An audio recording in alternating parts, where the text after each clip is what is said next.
So next point is a classification of distribution system. In that, according to the nature of supply. Okay. According to supply nature, it depends. It can be classified as a AC distribution system, and second one is DC distribution system. ठीक आहे. आता AC distribution system म्हणजे काय, की जे आपण generation होत आहे ते मॅक्सिमम यू कॅन से 99% किंवा 100% आपण जनरेट करतोय AC पॉवर. ठीक आहे. We are generating AC power, AC generate करतोय.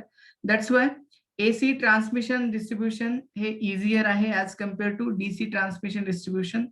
देन डीसी आपण जनरेट करतो का, जनरली आपण डीसी जनरेट करत नाही, कारण DC generation is difficult as compare to AC. ठीक आहे. So we can generate DC, but आपण मॅक्सिमम जनरेशन करतो एसी. सो याच्यामध्ये व्हेरियस टाइप्स आहेत एसी डिस्ट्रीब्युशन सिस्टमचे. Will C one by one. So त्याच्यामध्ये फर्स्ट आहे primary distribution and secondary distribution. ठीक आहे. सो आपण single line diagram already study केली होती. Primary distribution and secondary distribution त्याच्यामध्ये स्टडी केलेलं आहे. सो त्याच्यामध्ये फर्स्ट आहे प्रायमरी डिस्ट्रीब्युशन म्हणजे काय. So this diagram indicates primary distribution system. ठीक आहे. सो याच्यामध्ये तुम्ही बघू शकता. So first of all this substation, हे आपलं सबस्टेशन आहे विच इज 33/11 kV. 33/11 kV चं सबस्टेशन आहे. Incoming to that substation is RYB, 3 phase 3 wire. ठीक आहे. 3 phase 3 wire incoming आहे याला. Then that incoming is 33 kV and outgoing is 11 kV. ठीक आहे. 33/11 kV चं सबस्टेशन आहे. That primary distribution nothing but from 33/11 kV या सबस्टेशन पासून 11/440 वोल्ट और 415 वोल्ट या सबस्टेशन पर्यंत जो सप्लाय असेल, in between this is called as primary distribution. ठीक आहे. प्रायमरी डिस्ट्रीब्युशन म्हणजे काय, हे जे सबस्टेशन आहे विच इज 33/11 kV आणि 11/414 और 415 वोल्ट, याच्यामध्ये जे डिस्ट्रीब्युशन आहे that distribution nothing but primary distribution. ठीक आहे. सो डायरेक्टली काही इंडस्ट्रीला, काही कन्झ्युमर्सला HV सप्लाय लागतो, किंवा ST 33 kV सप्लाय, किंवा काही इंडस्ट्रीला 11 kV सप्लाय लागतो. डायरेक्टली जर 11 kV सप्लाय रिक्वायर्ड असेल तर big consumers such as industry they will directly take 11 kV supply from this substation. हे डायरेक्टली या 33/11 kV सबस्टेशन मधून डायरेक्टली इथे कन्झ्युमर इंडस्ट्रीला सप्लाय भेटेल. ठीक आहे. आणि हे जे कन्झ्युमर आहे आपण डोमेस्टिक कन्झ्युमर आहे. ठीक आहे. किंवा हाऊस होल्ड कन्झ्युमर आहे. हे हाऊस होल्ड कन्झ्युमर आहे. त्यांना आपल्याला 3 phase 4 wire सप्लाय रिक्वायर्ड आहे. फॉर एक्झाम्पल जे मिल्स आहेत. ठीक आहे. 3 phase सप्लाय किंवा ऍग्रिकल्चर साठी 3 phase सप्लाय रिक्वायर्ड आहे. So directly we can take from this 3 phase transformer, 3 phase 4 wire supply, that is RYB and neutral. ठीक आहे. हे सबस्टेशन आहे 11/440 वोल्ट. आता प्रायमरी डिस्ट्रीब्युशन म्हणजे काय, in between this substation, in between 33/11 kV substation and 11/440 या दोन्हीच्या मध्ये जे डिस्ट्रीब्युशन होणार आहे which is nothing but your primary distribution. ठीक आहे. इथपर्यंत क्लिअर आहे सर्वांना. So this is your primary.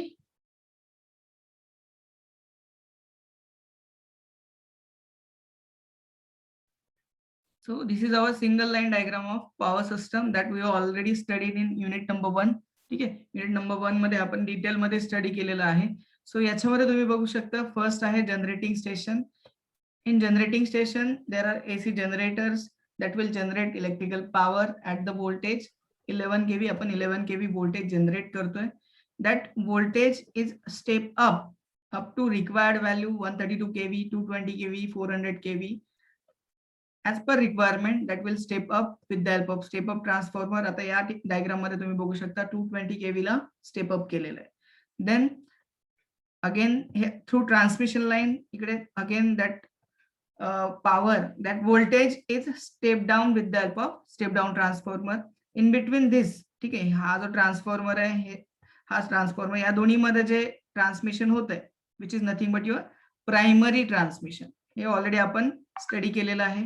Then again हे 220 kV ला 66 kV मध्ये स्टेप डाउन होईल. स्टेप डाउन झालेला ना supply, then this transformer will again step down that 66 kV into 11 kV or 33 kV as per requirement. या दोन्हींच्या मध्ये जे ट्रान्समिशन आहे त्याला बोलतो आपण सेकंडरी ट्रान्समिशन. देन नेक्स्ट आहे हे जे 66 by 11 kV सप्लाय आहे, ठीक आहे. हा जो सप्लाय आहे 66 by 11 or 33 by 11 whatever it can be depending on the application, ठीक आहे. हे जे ट्रान्समिशन हे जे डिस्ट्रीब्यूशन आहे त्याला आपण बोलतो primary distribution. Primary distribution in between 33 by 11 kV, ठीक आहे, और it will step down 66 by 11 kV. हे जे डिस्ट्रीब्यूशन होणार आहे त्याला बोलतो आपण primary distribution. And from this pole mounted substation, ठीक आहे, pole mounted substation to the consumer, जे काही आपले कंझ्युमर आहेत, सिंगल फेज कंझ्युमर असतील किंवा 3 फेज कंझ्युमर असतील, डायरेक्टली त्यांच्यापर्यंत सप्लाय जाणार आहे त्याला काय बोलतो आपण secondary distribution. From this pole mounted substation, जे पोल माउंटेड ट्रान्सफॉर्मर आहे आपला 11 kV by 440 volt or 415 volt, that distribution nothing but your secondary distribution. This single line diagram is already studied, ठीक है.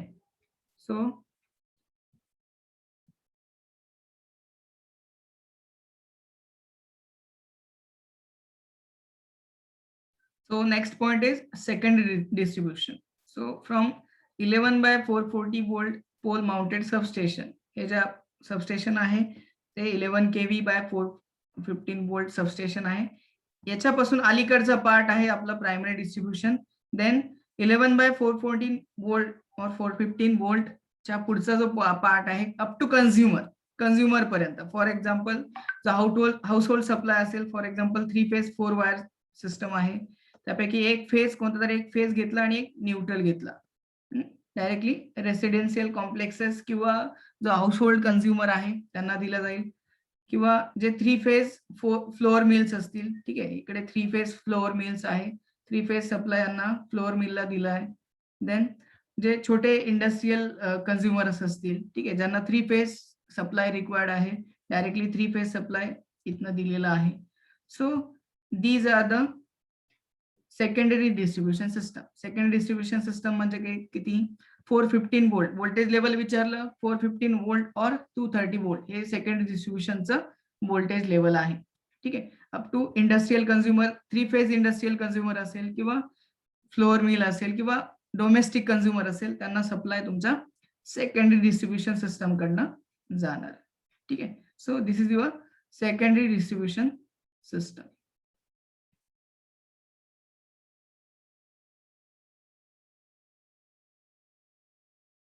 So next point is DC distribution system, ठीक आहे. सो याच्यामध्ये following are the applications of DC distribution system, ठीक आहे. In that major application is traction system. जी railway electric train आहे त्याच्यामध्ये आपण डीसी डिस्ट्रीब्युशन किंवा डीसी सप्लाय यूज करतो. देन सेकंड इलेक्ट्रोप्लेटिंग, म्हणजे एका मटेरियलचं दुसऱ्या मटेरियलवरती कव्हरिंग, जसं गोल्डचं प्लेटिंग करायचं किंवा व्हेरियस मटेरियलचं प्लेटिंग करायचं. So you can use in case of electroplating 2 electrode असणार आहे याच्यामध्ये, ठीक आहे, इलेक्ट्रोप्लेटिंग मध्ये.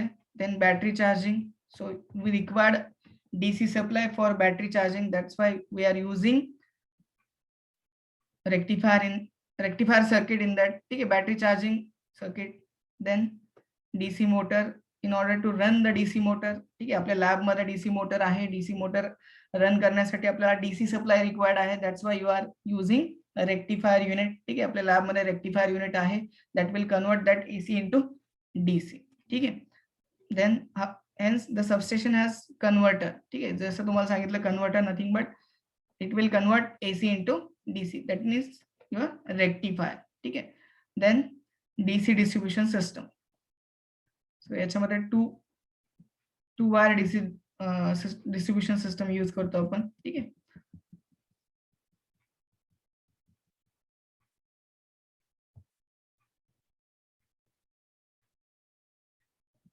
So basically first type is 2-wire DC distribution system. Directly आपण DC motor run करायची आहे. For example, you have to run DC motor, ठीक है. So by using rectifier, that AC is converted into DC.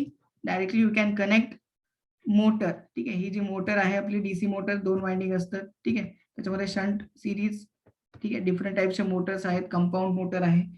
So directly we can connect this DC supply, ठीक आहे, directly we can connect this DC supply, DC two wire supply, ठीक आहे, DC two wire supply to the motor, ठीक आहे. सो याच्यामध्ये one terminal is positive, ठीक आहे, then other terminal is negative, or it is called also called as zero potential wire, ठीक आहे. So load can be connected in parallel with the line in case of two-wire DC distribution system. Okay. It can be, the load can be lamps or lamp load or DC motor. So this is our two-wire DC distribution system. Then next is three-wire DC distribution system.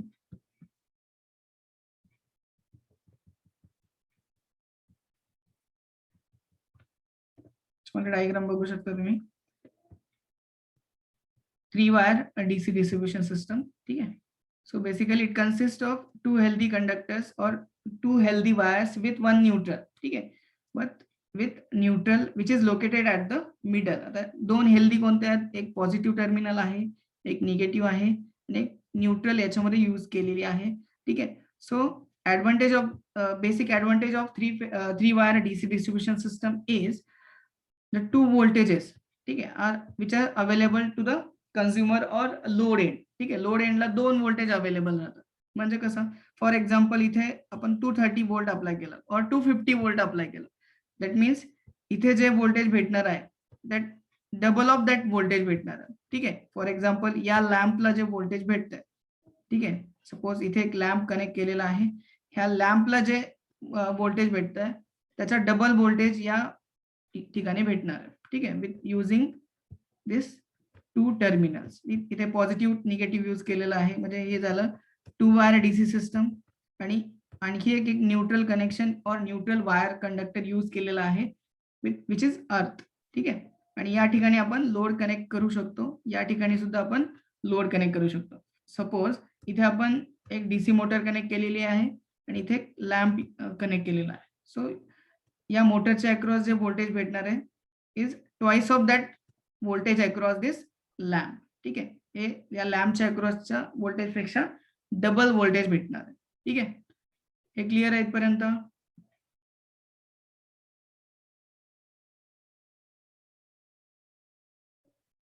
So next is according to the type of construction. You can classify DC distribution system according to, or you can classify distribution system according to construction, ठीक आहे. According to construction त्याच्यामध्ये overhead transmission line, overhead distribution and underground construction, ठीक आहे. Overhead म्हणजे काय, जिथे free space available आहे अशा ठिकाणी आपण पोल्स इन्स्टॉल करू शकतो.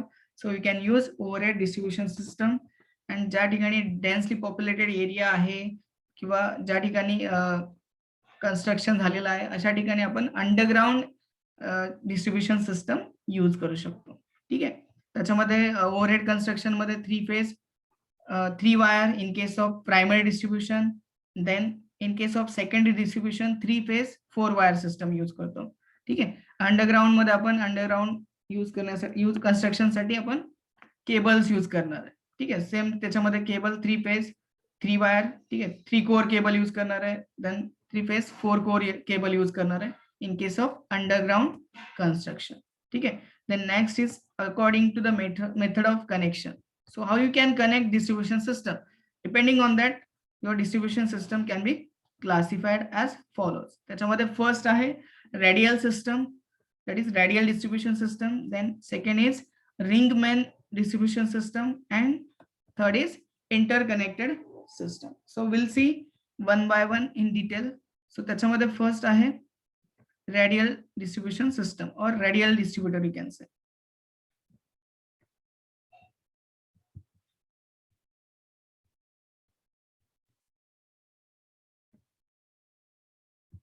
So this is our radial distribution system, ठीक आहे. radial म्हणजे काय, for example your substation is located at the center point, ठीक आहे. हे सबस्टेशन आहे आपलं 11/415 or 440 वोल्टचं सबस्टेशन आहे. Then this is 415 volt feeder, ठीक आहे. यू कॅन से हे 415 वोल्टचे डिस्ट्रीब्युटर आहे, ठीक आहे. So we can say feeder or distributor. ठीक आहे, हे इनकमिंग लाईन आहे सपोज, फीडर लाईन आहे. ठीक आहे, 415 वोल्टचे फीडर लाईन आहेत आणि हे याचे डिस्ट्रीब्युटर आहेत. ठीक आहे, हे याचे डिस्ट्रीब्युटर आहेत आणि हे सर्व्हिस मेन्स आहेत. ठीक आहे, आपण फीडर, डिस्ट्रीब्युटर आणि सर्व्हिस मेन मधला डिफरन्स समजून घेतलेला आहे. म्हणजे सबस्टेशन पासून, म्हणजे हाय व्होल्टेज जे 11 kV चे फीडर आहेत. ठीक आहे, डिस्ट्रीब्युशन व्होल्टेज आहे 415 वोल्ट, सर्व्हिस मेनचं व्होल्टेज आहे 230 volt in case of single phase. ठीक आहे, आता रेडियल सिस्टमचा ऍडव्हान्टेज काय असतो, आता हे नंबर ऑफ कनेक्शन्स याच्यामध्ये प्रोव्हाइड करू शकतो. फॉर एक्झाम्पल, हे सबस्टेशन आहे which is located at the centre point. ठीक आहे, हे सबस्टेशन सेंटर पॉइंटला लोकेट आहे, म्हणजे या पॉइंट पासून नंबर ऑफ लोडला आपण सप्लाय देऊ शकतो. ठीक आहे, which is nothing but your radial system.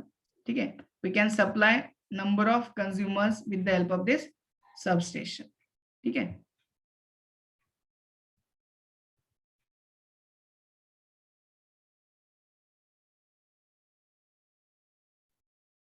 so next is disadvantages of radial system. First is less reliability. ठीक आहे, रिलायबिलिटी म्हणजे काय, फॉर एक्झाम्पल जे सबस्टेशन फेल झालं, ठीक आहे, substation which is at the centre of all the load or the consumers. ठीक आहे, म्हणजे सगळ्या कन्झ्युमरला एकच सबस्टेशन फीड करतंय, सगळ्या फीडरला एकच सबस्टेशन फीड करतंय. दॅट्स वाय जर सबस्टेशन फेल झालं, ठीक आहे, एक सबस्टेशन फेल झालं तर सगळ्या कन्झ्युमरचा सप्लाय काय होणार आहे, डिस्कनेक्ट होणार आहे. दॅट मीन्स रिलायबिलिटी त्या केसमध्ये काय होणार, डिस्टर्ब होणार. ठीक आहे, सो हे इथे एक्सप्लेन केलेलं आहे. Consumer fed by only one feeder, म्हणजे एकच फीडरने सगळ्या कंझ्युमरला सप्लाय जातोय. If fault occurs at that feeder, म्हणजे त्या फीडरला फॉल्ट ऑकर झाला, ते फीडर फेल झाला किंवा त्या फीडरमध्ये शॉर्ट सर्किट झाला, कोणत्याही टाईपचा फॉल्ट झाला, then it will cause complete shutdown of that all the consumers. म्हणजे त्या प्रत्येक त्या साईडच्या सगळ्या कन्झ्युमर्सचा कम्प्लीट शटडाऊन किंवा पूर्ण रिलायबिलिटी डिस्टर्ब करणार आहे. सो इथे बघू शकतो आपण, फॉर एक्झाम्पल इथे या फीडरला काहीतरी फॉल्ट आला. ठीक आहे, या फीडरला फॉल्ट आला म्हणजे शॉर्ट सर्किट झाला, म्हणजे हे फीडर, हा फीडर डिस्कनेक्ट झाला, म्हणजे या फीडरला जे काही तुमचे कन्झ्युमर्स कनेक्ट केलेले आहेत ते सगळे कन्झ्युमर काय होणार आहे, डिस्कनेक्ट होणार आहे. That means all that consumers which are connected to the same feeder, that will be disconnected. That means reliability get disturbed, reliability of the supply get, reliability and continuity of supply get disturbed. ठीक है, so it has less reliability. The next disadvantage आहे याच्यामध्ये,